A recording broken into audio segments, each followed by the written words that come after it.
Chapter 1 of Foundation Stones to Happiness and Success by James Allen. Recording by Andrea Fiore. Chapter 1. Right Principles. It is wise to know what comes first and what to do first. To begin anything in the middle or at the end is to make a muddle of it. The athlete who began by breaking the tape would not receive the prize. He must begin by facing the starter and towing the mark, and even then a good start is important if he is to win. The pupil does not begin with algebra and literature, but with counting and ABC. So in life, the businessmen who begin at the bottom achieve the more enduring success, and the religious men who reach the highest heights of spiritual knowledge and wisdom are they who have stooped to serve a patient apprenticeship to the humbler tasks, and have not scorned the common experiences of humanity or overlooked the lessons to be learned from them. The first things in a sound life, and therefore in a truly happy and successful life, are right principles. Without right principles to begin with, there will be wrong practices to follow with, and a bungled and wretched life to end with. All the infinite variety of calculations which tabulate the commerce and science of the world come out of 10 figures. All the hundreds of thousands of books which constitute the literature of the world and perpetuate its thought and genius are built up from the 26 letters. The greatest astronomer cannot ignore the 10 simple figures. The profoundest man of genius cannot dispense with the 26 simple characters. The fundamentals of all things are few and simple, yet without them there is no knowledge and no achievement. The fundamentals, the basic principles in life or true living, are also few and simple, and to learn them thoroughly and study how to apply them to all the details of life is to avoid confusion and to secure a substantial foundation for the orderly building up of an invincible character and a permanent success.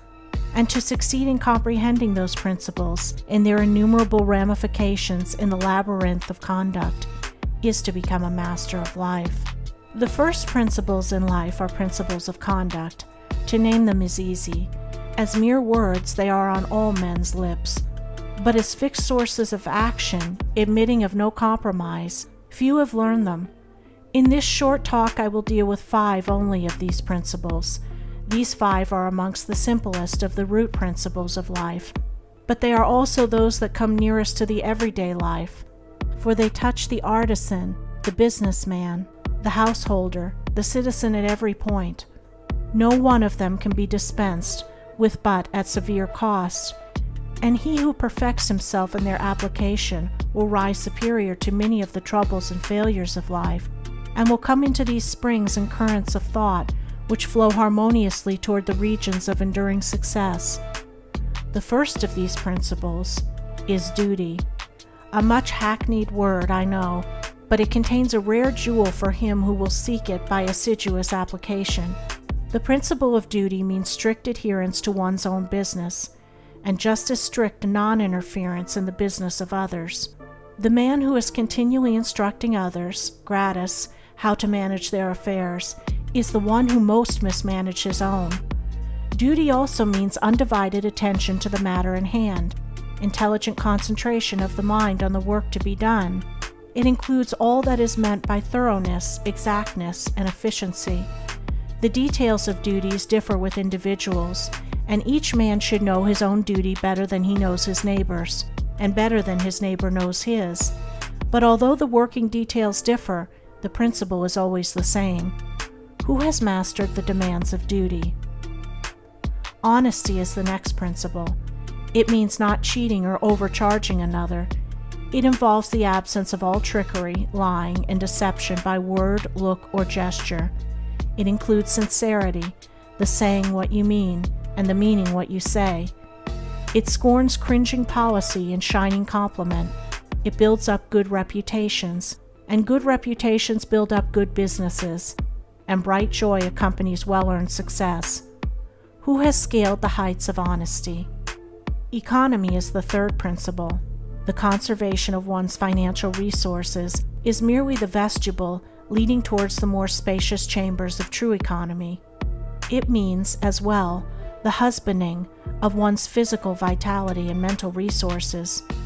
It demands the conservation of energy by the avoidance of enervating self-indulgences and sensual habits.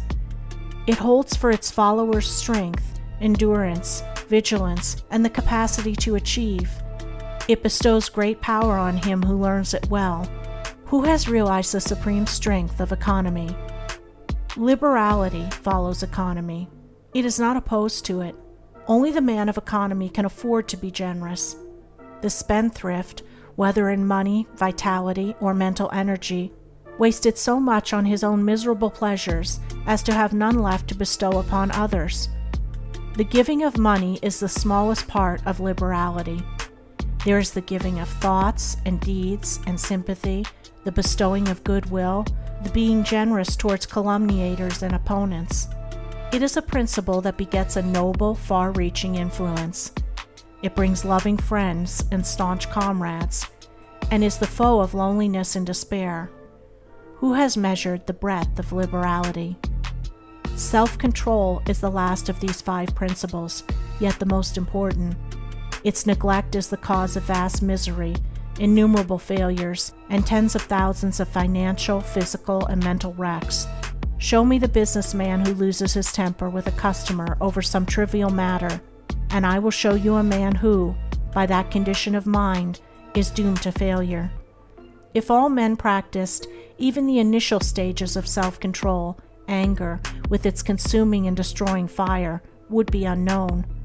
The lessons of patience, purity, gentleness, kindness, and steadfastness, which are contained in the principle of self-control, are slowly learned by men, yet until they are truly learned, a man's character and success are uncertain and insecure. Where is the man who has perfected himself in self-control?